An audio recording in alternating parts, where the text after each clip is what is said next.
Documento 127. Os anos da adolescência.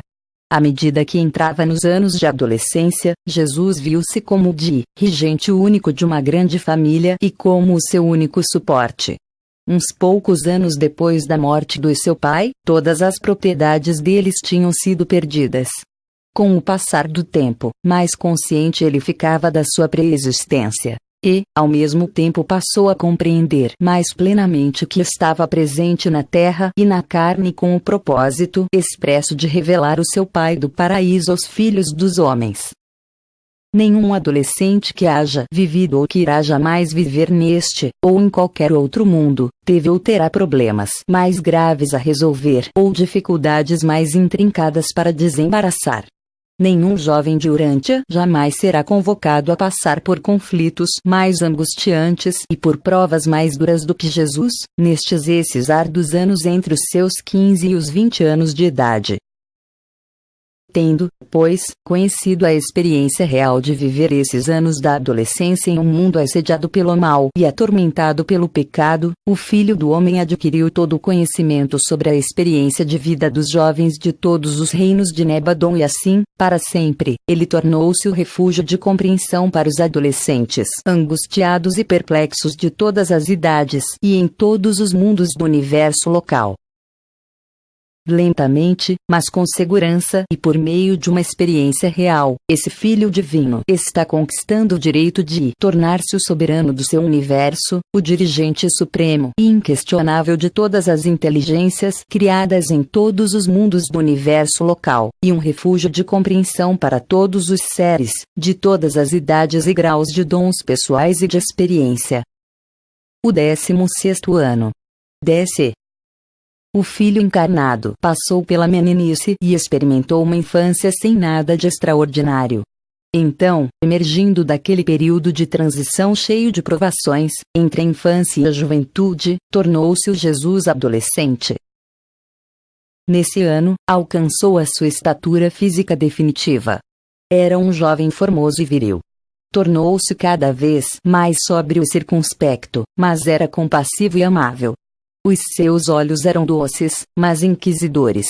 O seu sorriso era sempre simpático e calmo. A sua voz era musical, mas autoritária. A sua saudação cordial, sem afetação. Sempre, mesmo no mais comum dos contatos, parecia evidenciar-se uma natureza dupla, a humana e a divina.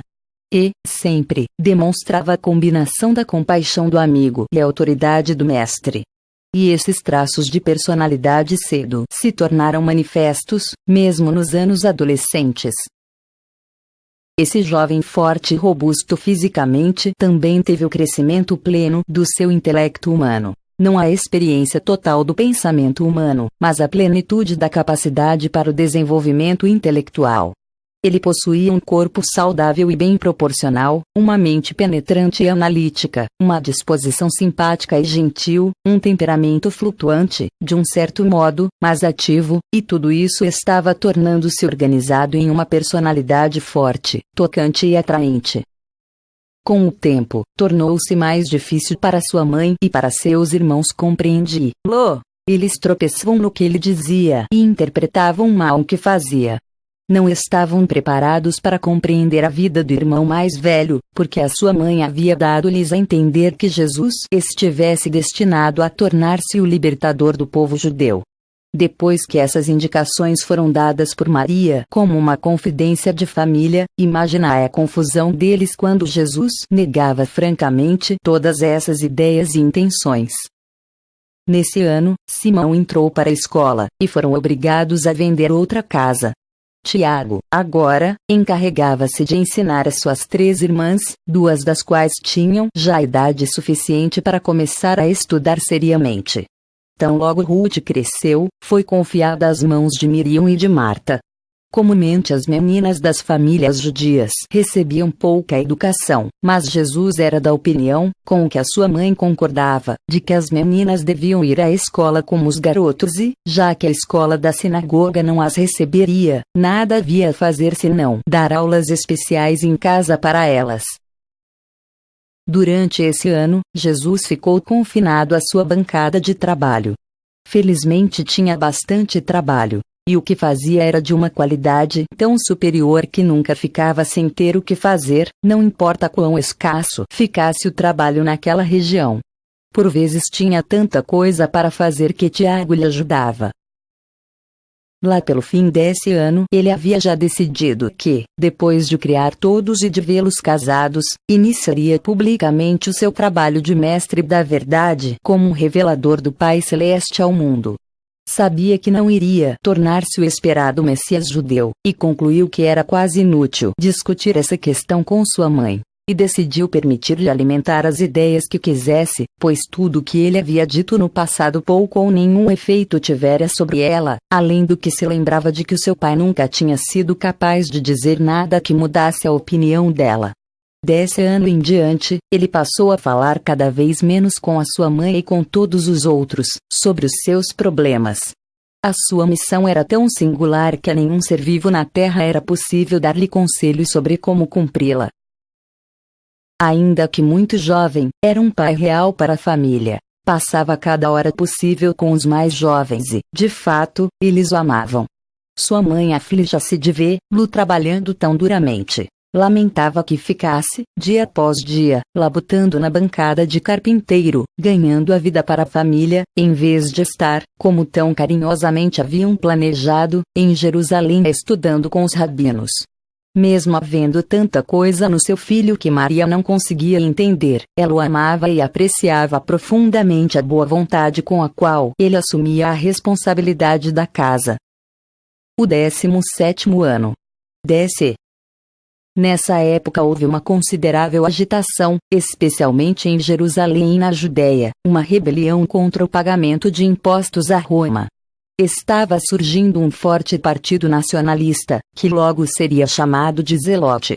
Os zelotes, contrariamente aos fariseus, não estavam dispostos a esperar pela vinda do Messias. Eles propunham precipitar as resoluções por meio da revolta política. Um grupo de organizadores, de Jerusalém, chegou na Galiléia e estava obtendo êxito quando se apresentou em Nazaré. Vieram para ver Jesus, e ele os escutou com atenção e fez muitas perguntas, mas se recusou a aderir ao partido. Não quis revelar as razões que tinha para não aderir, e a sua recusa teve o efeito de manter à parte também muitos dos seus companheiros jovens de Nazaré. Maria tudo fez para induzi-lo a aderir, mas não conseguiu levá-lo a ceder em nada.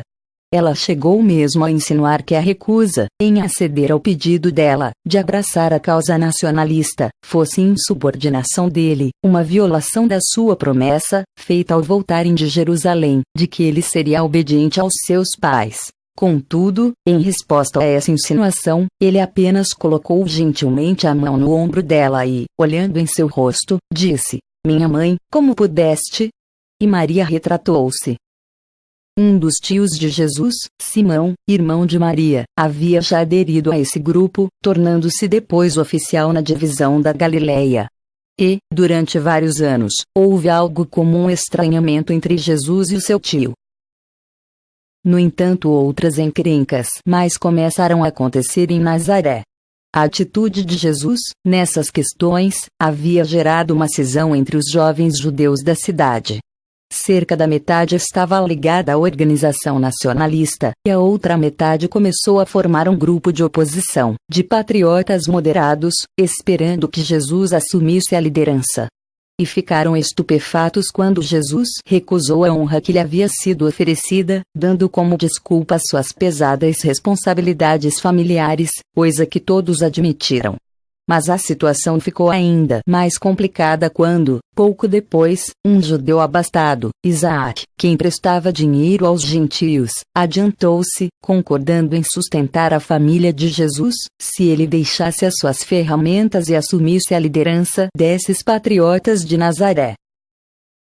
Jesus, então, mal havendo completado 17 anos de idade, encontrou-se frente a uma situação das mais delicadas e difíceis do princípio da sua vida.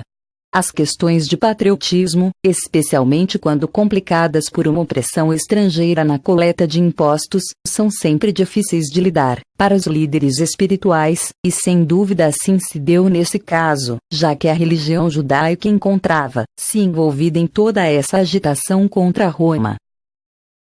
A posição de Jesus tornou-se ainda mais difícil porque a sua mãe e o tio, e até mesmo Tiago, o seu primeiro irmão, todos pressionaram-no para unir-se à causa nacionalista. Os melhores judeus de Nazaré haviam sem exceção aderido, e aqueles jovens todos, que não tinham aderido ao movimento, alistar-se-iam no momento em que Jesus mudasse de ideia.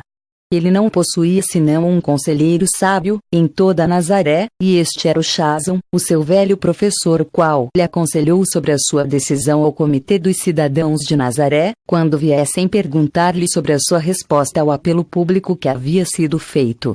Em toda a sua jovem vida essa era, de fato, a primeira vez que Jesus recorria conscientemente a uma manobra pública de estratégica. Até então, contara sempre com uma exposição franca da verdade, para esclarecer as situações, mas agora não podia declarar toda a verdade. Não podia dar a entender que fosse mais do que um homem. Não podia desvelar a ideia da missão que o esperava, até que alcançasse uma idade mais madura. A despeito de todas essas limitações, a sua fidelidade religiosa e a sua lealdade nacional estavam diretamente em jogo. A sua família estava em tumulto, os seus amigos de juventude divididos, e todo o contingente judeu da cidade estava em ebulição. E pensar que ele era considerado o responsável por tudo aquilo. Mas quão inocente ele fora quanto à intenção de causar quaisquer complicações e, menos ainda, uma conturbação daquela espécie. Algo tinha de ser feito. Jesus devia reafirmar a sua posição, e foi o que fez, breve diplomaticamente, para a satisfação de muitos, mas não de todos. Manteve-se nos termos do seu argumento inicial, sustentando que o seu primeiro dever era para com a sua família, que uma mãe viúva e 8 irmãos e irmãs necessitavam de algo mais do que o dinheiro poderia comprar, as necessidades físicas da vida, que eles tinham direito aos cuidados e à orientação de um pai, e que ele não podia, em sã consciência, eximir-se da obrigação colocada em seus ombros por um acidente cruel. Elogiou a sua mãe e o seu irmão Tiago, o de mais idade, por terem tido a boa vontade de liberá-lo, mas reiterava que a sua lealdade a um pai morto proibia de deixar a família, não importava quanto dinheiro viesse a ser dado para o sustento material deles, fazendo a inesquecível afirmação de que o dinheiro não pode amar. No decorrer da sua fala, Jesus fez várias referências veladas à sua missão de vida, explicando que, esta, independentemente de ser compatível ou não com ideias de militarismo, como tudo o mais na sua vida, havia sido deixada de lado para que ele pudesse ser capaz de desincumbir-se fielmente do seu compromisso com a família. Todos em Nazaré sabiam bem que ele era um bom pai para sua família, e essa questão ficava tão próxima do coração de todos os judeus nobres, que o pretexto alegado por Jesus havia encontrado uma reação de boa apreciação nos corações de muitos dos seus ouvintes. E alguns daqueles que não estavam com essa boa predisposição ficaram desarmados por um discurso feito por Tiago, o qual, ainda que não estando no programa, foi pronunciado nesse momento. Naquele mesmo dia o Jason tinha ensaiado esse discurso com Tiago, mas isso havia sido mantido como um segredo deles. Tiago declarou que ele estava certo de que Jesus ajudaria a libertar o seu povo, se ele, Tiago, tivesse idade suficiente para assumir a responsabilidade pela família, mas que, caso apenas eles consentissem que Jesus permanecesse conosco, sendo nosso pai e mestre, então eles teriam não só um líder na família de José, mas em breve 5 leais nacionalistas, pois não há 5 de nós rapazes prontos para crescer e, sob a liderança do nosso pai-irmão, servir a nossa nação. E assim o menino trouxe um final bem feliz a uma situação bastante tensa e ameaçadora. A crise chegara ao fim, pelo momento, mas esse incidente nunca foi esquecido em Nazaré. A agitação perdurou. Não mais Jesus estava nas graças de um favorecimento universal. A divisão dos sentimentos nunca foi totalmente superada. e, agravada por outras ocorrências subsequentes, foi essa uma das razões principais pelas quais ele mudou-se para Cafarnaum, anos depois. Daí em diante, Nazaré manteve os seus sentimentos divididos em relação ao Filho do Homem. Tiago diplomou-se na escola, nesse ano, e começou a trabalhar em período integral na oficina de carpintaria em casa. Tornara-se um trabalhador inteligente com as ferramentas e, agora, estava encarregado de fazer os balancins e as juntas de arados, enquanto Jesus passou a ocupar-se mais com os serviços de acabamento interior e os trabalhos mais delicados de marcenaria. Nesse ano, Jesus fez um grande progresso na organização da sua mente. Gradualmente, vinha ele conseguindo harmonizar as suas naturezas divina e humana, e conseguira toda essa organização do seu intelecto por força das suas próprias decisões e apenas com a ajuda do seu monitor residente, exatamente o mesmo monitor que todos os mortais normais, em todos os mundos de pós, outorga, têm dentro das suas mentes. Até então, nada de supranatural havia acontecido na carreira desse jovem, excetuando-se a visita de um mensageiro que certa vez aparecera para ele durante a noite em Jerusalém, despachado por Emanuel, o seu irmão mais velho. O 18º ano. Durante esse ano, todas as propriedades da família, exceto a casa e o jardim, foram liquidadas. A última peça de propriedade, em Cafarnaum, exceto parte de uma outra, a qual já estava hipotecada, foi vendida. O que receberam foi usado nos impostos, na compra de algumas novas ferramentas para Tiago e no pagamento de uma dívida, devido à posse da loja de suprimento e reparos, que há muito servia a família, perto da parada das caravanas, e que Jesus agora propunha comprar de volta, já que Tiago tinha idade suficiente para trabalhar na oficina da casa e ajudar Maria com o lar. Com a pressão financeira assim aliviada momentaneamente, Jesus decidiu levar Tiago à Páscoa. E saíram para Jerusalém, com um dia de folga, para ficarem a sós, passando por Samaria. Foram caminhando, e Jesus contou a Tiago sobre os locais históricos do percurso, do modo como o seu pai havia ensinado a ele durante uma viagem semelhante, 5 anos antes. Ao passarem por Samaria, viram muitos espetáculos estranhos. Nessa viagem puderam falar de muitos dos problemas pessoais, familiares e nacionais. Tiago era o tipo de jovem bem religioso e, embora não concordasse plenamente com a sua mãe a respeito do pouco que sabia sobre os planos para o trabalho da vida de Jesus, esperava ansiosamente que chegasse o momento em que fosse capaz de assumir a responsabilidade pela família, para que Jesus pudesse começar a sua missão. Apreciava muito que Jesus o estivesse levando à Páscoa e, mais abertamente do que nunca, conversaram sobre o futuro. Jesus pensou muito enquanto atravessam Samaria, particularmente em Betel, e enquanto bebiam do poço de Jacó. Ele e o seu irmão conversaram sobre as tradições de Abraão, Isaque e Jacó.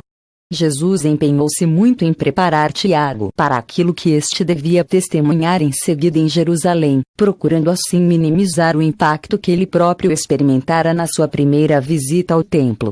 Mas Tiago não era tão sensível a algumas dessas cenas. Comentou sobre o modo rotineiro e duro com o qual alguns dos sacerdotes executavam os seus deveres, mas no todo Tiago gostou muito da sua permanência em Jerusalém. Jesus levou Tiago a Betânia para a ceia pascal. Simão tinha falecido e descansava ao lado dos seus pais e Jesus ocupou o lugar do chefe da família na cerimônia pascal, havendo trazido o cordeiro pascal do templo. Depois da ceia de Páscoa, Maria sentou-se para conversar com Tiago, enquanto Marta, Lázaro e Jesus conversaram até bem tarde da noite. No dia seguinte foram aos serviços no templo, e Tiago foi recepcionado na comunidade de Israel. Naquela manhã, quando pararam no cume do Monte das Oliveiras, para ver o templo, enquanto Tiago expressava a sua admiração, Jesus contemplou Jerusalém em silêncio. Tiago não pode compreender o comportamento do irmão. Naquela noite, novamente, eles retornaram a Betânia e teriam partido para casa no dia seguinte, mas Tiago insistiu em irem visitar de novo o templo, dizendo que queria escutar os mestres. E, se bem que isso fosse verdade, secretamente no fundo do seu coração, o que ele queria mesmo era ver Jesus participar das discussões, como ele tinha ouvido a sua mãe contar. Assim, foram ao templo e ouviram as discussões, mas Jesus não fez nenhuma pergunta. Tudo aquilo pareceu pueril e insignificante por demais para aquela mente de homem e de Deus que despertava. Ele conseguia apenas sentir piedade deles. Tiago estava decepcionado, porque Jesus nada dissera. E, às perguntas do irmão, Jesus apenas respondeu: "Minha hora ainda não chegou." No dia seguinte, viajaram para casa pelo caminho de Jericó e pelo Vale do Jordão, e Jesus contou muitas coisas no caminho, inclusive falou sobre a sua viagem anterior pela mesma estrada, quando tinha 13 anos de idade. Ao retornar a Nazaré, Jesus começou a trabalhar na velha loja de reparos da família e achava-se muito contente por estar sendo capaz de se encontrar com tanta gente, de todos os cantos do país e dos distritos vizinhos, que vinha todos os dias. Jesus amava o povo verdadeiramente, toda a gente comum. E todos os meses ele fazia o pagamento da loja e, com a ajuda de Tiago, continuava a manter a família. Várias vezes por ano, sempre que não havia visitantes para desempenhar essa função, Jesus continuava a ler as Escrituras aos sábados na sinagoga e, muitas vezes, oferecia comentários sobre a leitura, mas usualmente selecionava as passagens para as quais os comentários seriam desnecessários. Ele era hábil, e arranjava a ordem de leitura das várias passagens, de modo que uma iluminaria a outra. Ele nunca deixou, quando o tempo permitia, de levar os seus irmãos e irmãs nas tardes de sábado, para os seus passeios junto à natureza. Nessa época o Chazon inaugurou um clube de jovens para uma discussão filosófica, que se reunia em casas de diferentes membros e, muitas vezes, na sua própria casa, e Jesus tornou-se um membro proeminente desse grupo. Assim, pois, ele capacitava-se a recuperar um pouco do seu prestígio local, perdido na época das recentes controvérsias nacionalistas. A sua vida social, ainda que restrita, não estava de todo negligenciada. Tinha muitos amigos calorosos e admiradores fervorosos, tanto entre os jovens rapazes, quanto entre as moças de Nazaré. Em setembro, Isabel e João vieram visitar a família em Nazaré. João, havendo perdido seu pai, tinha a intenção de voltar para as colinas da Judéia e ocupar-se da agricultura e cuidar de rebanhos, a menos que Jesus o aconselhasse a permanecer em Nazaré para tornar-se carpinteiro ou para fazer alguma outra espécie de trabalho. Eles não sabiam que a família de Nazaré estava praticamente sem um tostão. Quanto mais Maria e Isabel conversavam sobre os seus filhos, mais ficavam convencidas de que seria bom para os dois jovens homens trabalharem juntos e verem um pouco mais um ao outro. Jesus e João tiveram várias conversas, e falaram sobre muitas questões íntimas e pessoais. Quando terminaram esse encontro, decidiram não mais se ver, até que se encontrassem no ministério público depois que o Pai Celeste chamasse a ambos para o serviço. João ficara fortemente impressionado por tudo o que vira em Nazaré, e, assim, devia retornar a casa e trabalhar para sustentar a sua mãe.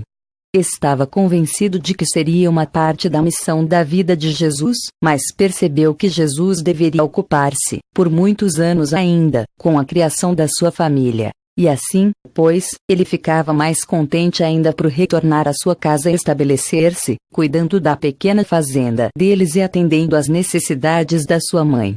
E nunca mais João e Jesus se viram, até o dia em que o Filho do Homem apresentou-se para o batismo, no Jordão.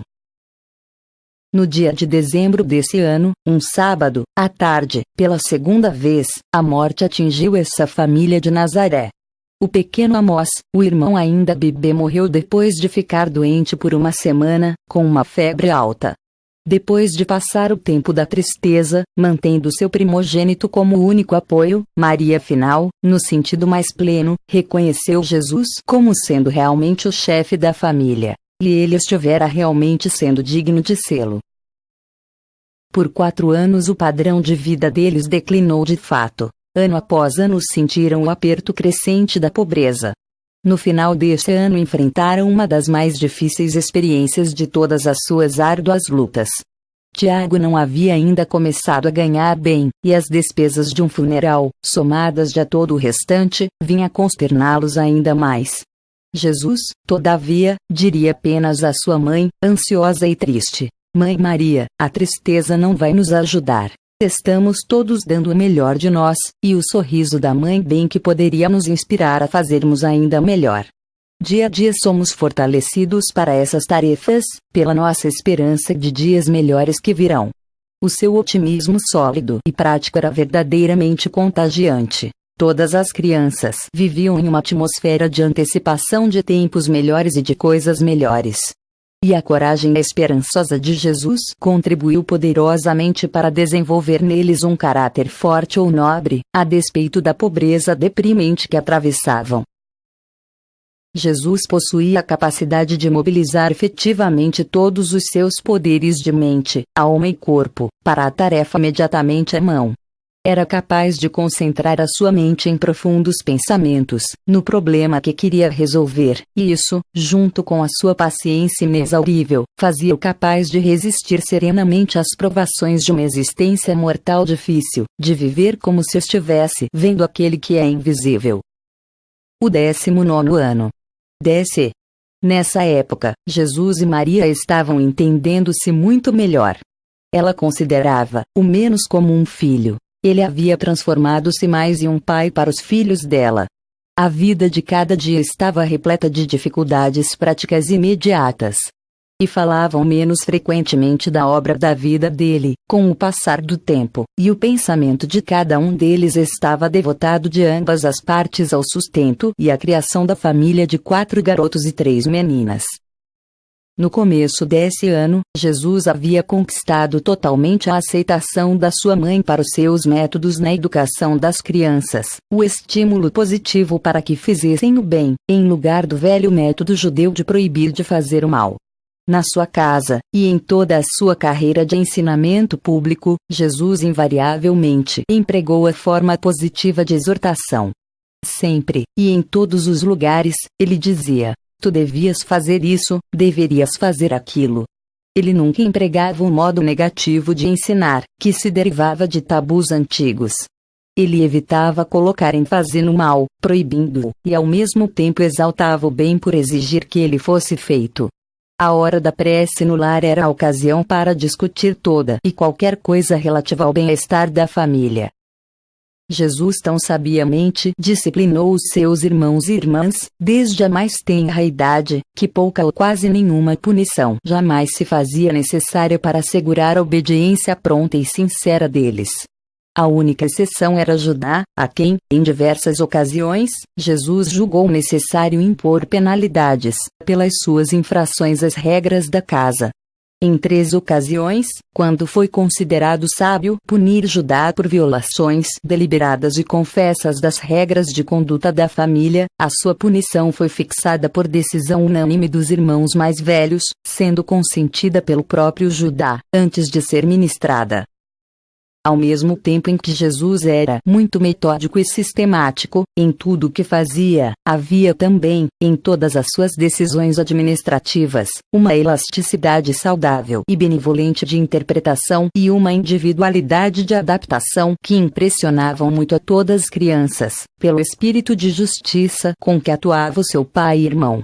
Ele nunca disciplinava os seus irmãos e irmãs arbitrariamente, e essa equanimidade uniforme e essa consideração pessoal faziam com que Jesus fosse muito querido em toda a sua família.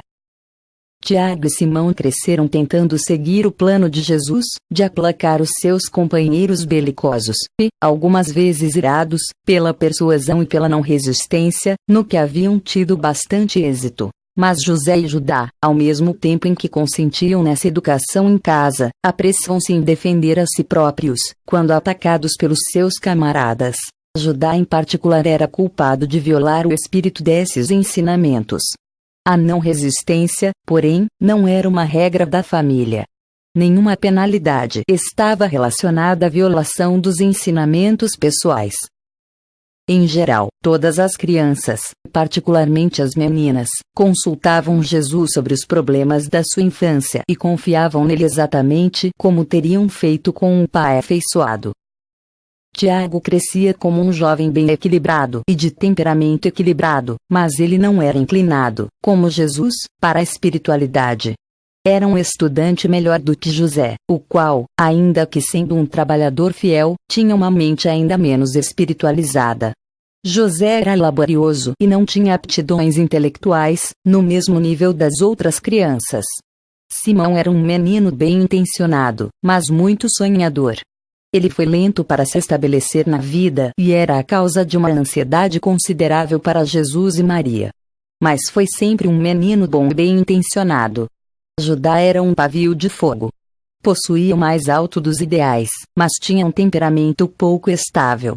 Apresentava toda a determinação e o dinamismo da sua mãe, e mais ainda, mas faltava-lhe o senso da proporção e a discrição dela. Miriam era uma filha bem equilibrada e de cabeça sensata, com uma apreciação aguçada das coisas nobres e espirituais. Marta era lenta de pensamento e ação, mas uma criança muito confiável e eficiente. A irmã Ruth, ainda a bebê, era o raio de sol da casa. Embora impensada para falar, era muito sincera de coração. Ela simplesmente adorava o seu irmão maior e pai. Mas eles não a estragaram com mimos. Ela era uma criança linda, mas não tão formosa quanto Miriam, que era a beleza da família, se não da cidade. Com o passar do tempo, Jesus fez bastante para liberalizar e modificar a educação e as práticas da família, no que dizia respeito à observação do sábado e em muitos outros aspectos da religião e, para todas essas mudanças, Maria deu seu consentimento sincero. Jesus tinha se transformado, nessa época, no chefe inquestionável da casa. Nesse ano, Judá começou a ir à escola e foi necessário que Jesus vendesse a sua harpa, com o intuito de fazer frente a essas despesas. E assim desapareceu o último dos seus prazeres de recreação. Ele gostava muito de tocar harpa quando estava com a mente cansada e o corpo exaurido, mas consolou-se com o pensamento de que ao menos a harpa estaria salvo de ser apreendida pelo coletor de impostos. Rebeca, a filha de Esdras. Embora Jesus fosse pobre, o seu nível social em Nazaré não era de forma nenhuma prejudicado. Era um dos jovens mais destacados da cidade e altamente considerado pela maioria das moças. Posto que Jesus fosse um espécime tão esplêndido de robustez física e de desenvolvimento intelectual masculino, e, considerando a sua reputação de líder espiritual, não era de se estranhar que Rebeca, a filha mais velha de Esdras, o abastado mercador e comerciante de Nazaré, descobrisse que, aos poucos, estava apaixonando-se por esse filho de José. Inicialmente ela confessou seu afeto a Miriam, irmã de Jesus, e Miriam por sua vez falou sobre isso à sua mãe. Maria ficou bastante transtornada. Estaria a ponto de perder o seu filho, logo agora que se tornara o chefe indispensável da família? Será que os problemas nunca acabariam? O que mais poderia acontecer? E, então, ela parou para pensar sobre o efeito que o casamento teria na carreira futura de Jesus. Lembrava-se, não frequentemente, mas algumas vezes pelo menos, do fato de Jesus ser um filho prometido. Depois que Miriam e ela conversaram sobre tal questão, decidiram fazer um esforço para acabar com aquilo, antes que Jesus soubesse. E foram diretamente a Rebeca, colocando toda a história diante dela, dizendo honestamente sobre a crença que tinham de que Jesus era um filho do destino. De que ele deveria tornar-se um grande líder religioso, talvez o Messias. Rebeca escutou bastante atenta, e, fascinada com o que lhe diziam, estava, mais do que nunca, determinada a tentar a sorte com esse homem da sua escolha e compartilhar com ele a sua carreira de liderança. Ela argumentou, para si própria, que um homem, por ser assim, necessitaria, ainda mais, de uma esposa fiel e eficiente. Ela interpretou os esforços que Maria fizera para dissuadi-la como uma reação natural pelo medo de perder o único apoio e o chefe da família. Mas, sabendo que o seu pai aprovava a sua atração pelo filho do carpinteiro, ela reconheceu que fosse justo dar-lhe a satisfação de poder suprir a família de Jesus com uma renda suficiente para compensar plenamente a perda dos ganhos dele. Quando seu pai concordou com esse plano, Rebeca teve outras conversas com Maria e Miriam e, quando viu que não conseguiria o apoio delas, ela tomou coragem para ir diretamente a Jesus. E o fez, com a cooperação do seu pai, que convidou Jesus à sua casa para a comemoração do 17º aniversário de Rebeca. Jesus ouviu de modo atento e compassivo a exposição daquelas coisas, feita primeiramente pelo pai, e depois pela própria Rebeca. Respondeu gentilmente que, com efeito, nenhuma soma de dinheiro poderia tomar lugar da sua obrigação de criar pessoalmente a família do seu pai, de cumprir o mais sagrado de todos os encargos humanos, a lealdade à sua própria carne e sangue. O pai de Rebeca ficou profundamente tocado pela devoção de Jesus à família e retirou-se da conversa. A única observação que fez a Maria, a sua esposa, foi: não poderemos tê-lo como filho. Ele é nobre demais para nós. E então começou aquela conversa extraordinária com Rebeca. Até então, na sua vida, Jesus fizera pouca distinção na sua relação com os meninos e as meninas, com os jovens e as moças. Tinha estado muito ocupado com a premência das questões terrenas e práticas, e a sua mente estivera intrigada demais com a contemplação da sua carreira final de cuidar dos assuntos do seu pai, para que ele pudesse chegar a considerar com seriedade a consumação de um amor pessoal, em um casamento humano. Agora, no entanto, se via frente a frente com mais um desses problemas com os quais todos os seres humanos comuns têm de confrontar, se optar. De fato foi ele testado, sob todos os aspectos, como vós o sois. Depois de escutar com atenção, ele agradeceu sinceramente a Rebeca, pela admiração exprimida por ela, acrescentando: isso irá alegrar-me e confortar-me por todos os dias da minha vida. E explicou que não era livre para, com qualquer mulher, ingressar em relações, a não ser aquelas de uma consideração de irmandade simples e de pura amizade. Deixou claro que o seu primeiro e mais importante dever era criar a família do seu pai, que ele não poderia considerar o casamento até que o seu dever estivesse cumprido. E, então, acrescentou: se sou um filho predestinado, não devo assumir obrigações que durem toda uma vida, até o momento em que o meu destino se torne manifestado. Rebeca ficou com o coração partido. Não aceitou ser consolada e insistiu com o seu pai para que se transferissem de Nazaré, até que finalmente ele consentiu em mudar-se para Séforis. Nos anos que se seguiram, aos muitos homens que queriam a sua mão em casamento, Rebeca não tinha senão uma resposta. Vivia para um só propósito: o de aguardar a hora em que aquele, que para ela era o maior homem que jamais vivera, começasse a sua carreira como um mestre da verdade viva. E ela seguiu com devoção durante os seus anos memoráveis de trabalho público, estando presente, sem que Jesus a percebesse, naquele dia em que ele chegou triunfalmente em Jerusalém, e esteve entre as outras mulheres, ao lado de Maria, naquela tarde fatídica e trágica em que o Filho do Homem estava na cruz, pois, para ela, bem como para mundos incontáveis no alto, ele era o único digno do amor total e o maior entre 10.000. O seu 20º ano. DC. A história do amor de Rebeca por Jesus foi sussurrada em toda Nazaré, e, mais tarde, em Cafarnaum, de um modo tal que, se bem que nos anos que viriam muitas mulheres houvessem amado Jesus, do mesmo modo que homens o amaram, ele não teria novamente que rejeitar a oferta pessoal da devoção de outra mulher de bem. Dessa época em diante o afeto humano por Jesus pertencia mais à natureza da adoração e da consideração cultuadora. Tanto homens quanto mulheres o amavam com devoção e pelo que ele era, não com quaisquer intenções de satisfação própria nem com desejo de posse por afeto. Mas, durante muitos anos, sempre que a história da personalidade humana de Jesus era contada, a devoção de Rebeca seria relatada. Miriam, sabendo plenamente sobre o caso de Rebeca e sabendo que o seu irmão havia renunciado, mesmo, ao amor de uma bela moça, ainda que sem imaginar o que seria sua carreira futura como predestinado, veio a idealizar Jesus e a amá-lo com a afeição tocante e profunda que se dedica a um pai bem como a um irmão. Ainda que não tivesse condições para tal, Jesus teve um estranho desejo de ir a Jerusalém para a Páscoa. A sua mãe, sabendo da sua recente experiência com Rebeca, sabiamente o encorajou a fazer tal viagem. Ele não estava consciente disso, mas o que mais queria era uma oportunidade de conversar com Lázaro e de estar com Marta e Maria. Como a sua própria família, eram esses três que ele mais amava.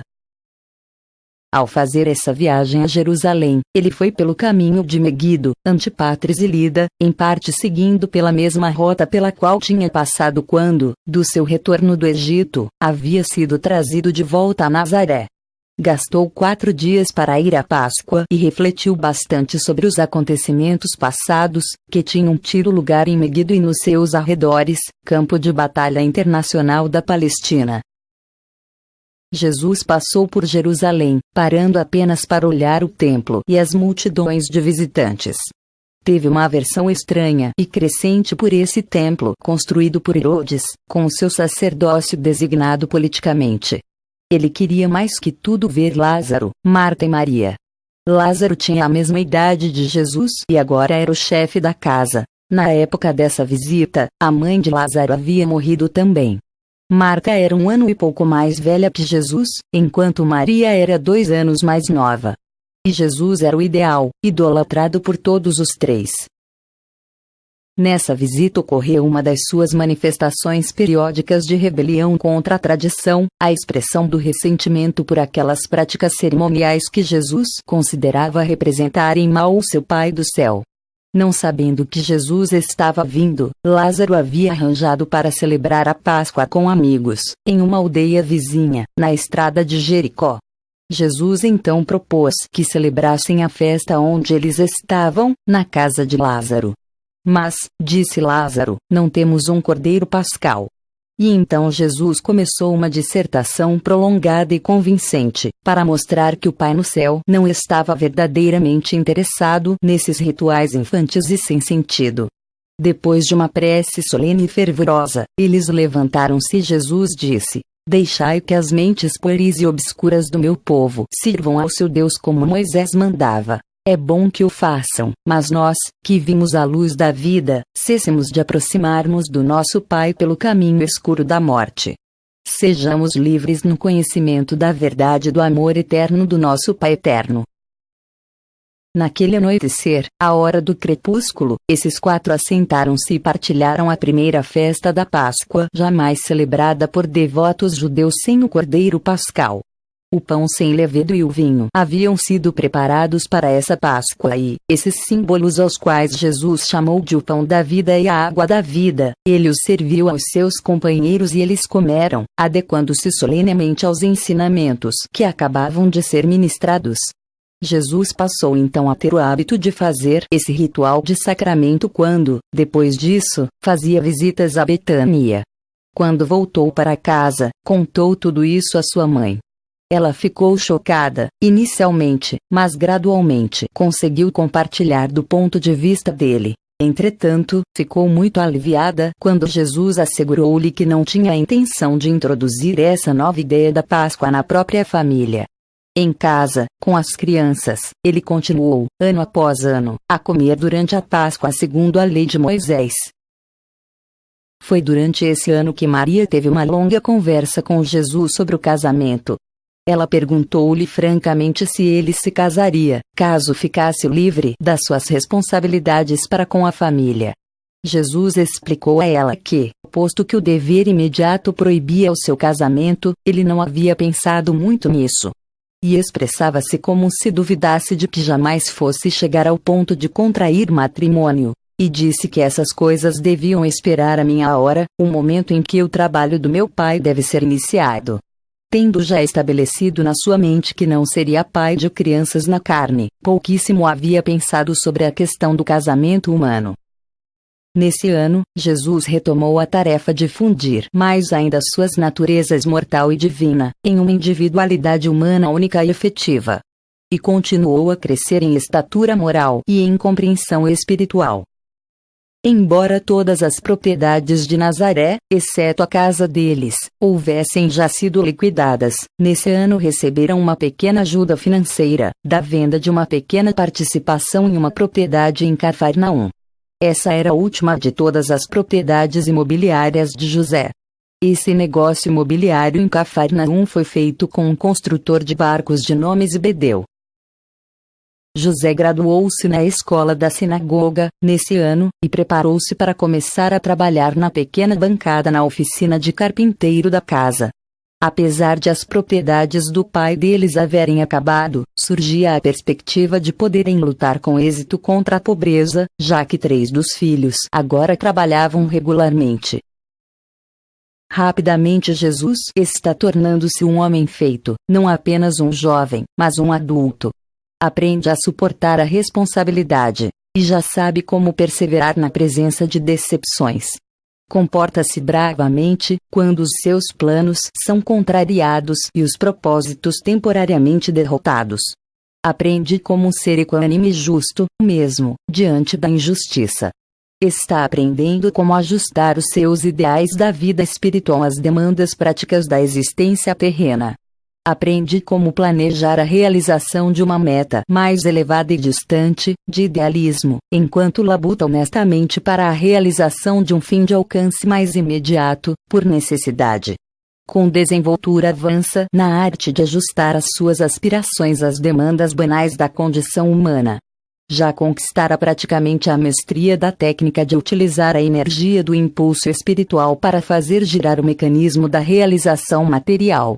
Está aprendendo devagar como viver a vida celeste, enquanto continua na sua existência terrena. Mais e mais Jesus acolhe o direcionamento último do seu Pai Celeste, enquanto assume o papel paterno de guiar e direcionar as crianças da sua família terrena. Está tornando-se experiente em arrancar a vitória do âmago da própria mandíbula da derrota. E está aprendendo como transformar as dificuldades do tempo nos triunfos da eternidade. E assim, com o passar dos anos, este jovem de Nazaré continua experienciando a vida como é vivida na carne mortal, nos mundos do tempo e do espaço. Vive uma vida plena, representativa e repleta em urântia. E deixou este mundo já amadurecido e tendo a experiência pela qual as suas criaturas passam durante os curtos mas árduos anos da primeira vida das mesmas, a vida na carne. E toda esta experiência humana é uma posse eterna do soberano do universo. Ele é o nosso irmão compreensivo, o amigo compassivo, o soberano experiente e o Pai misericordioso. Enquanto criança, acumularam um vasto corpo de conhecimentos. Enquanto jovem, ele ordenou, classificou e correlacionou essas informações. E agora, como homem deste reino, começa a organizar essas posições mentais, preparatórias que são, para utilizá-las nos seus ensinamentos posteriores, na ministração e no serviço em prol dos seus irmãos mortais deste mundo e de todas as outras esferas habitadas de todo o universo de Nébadon. Nascido no mundo como um bebê do reino, Jesus viveu a sua infância e passou pelos estágios sucessivos da adolescência e da juventude. E agora se encontra no umbral da plenidade madura, enriquecido com a experiência de uma vida de homem, repleta do entendimento da natureza humana, e plena de compaixão pelas fragilidades dessa natureza. Ele está transformando-se em um especialista na arte divina de revelar o seu Pai do paraíso, a todas as idades e estágios das criaturas mortais. E pois, agora, como um homem plenamente desenvolvido, um adulto deste reino, ele prepara-se para continuar a sua missão suprema de revelar Deus aos homens e de conduzir os homens a Deus.